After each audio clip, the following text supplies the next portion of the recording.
Granted કોલેજના અધ્યાપક સહાયકો માટે મહત્વનો નિર્ણય 5 વર્ષ ફિક્સ પગારની નોકરી હવે સળંગ ગણાશે। બઢતી ઉચ્ચતર પગાર ધોરણ માટે લાભ મળશે। 1200 જેટલા અધ્યાપકોને આનાથી લાભ મળશે।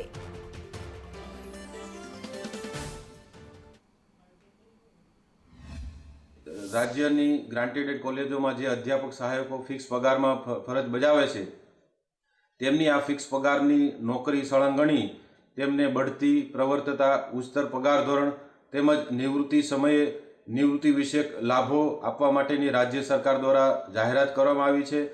આ ઠરાવથી આશરે 1200 જેટલા અધ્યાપકોને સીધો ફાયદો થવા જઈ રહ્યો છે। તો આ તકે સમગ્ર ગુજરાત રાજ્યના અધ્યાપકો વતી અમે માનનીય મુખ્યમંત્રી શ્રી ભૂપેન્દ્રભાઈ પટેલ, નાણામંત્રી શ્રી, શિક્ષણ મંત્રી શ્રી, શિક્ષણ વિભાગ તેમજ નાણાં વિભાગનો હૃદયથી આભાર માનીએ છીએ।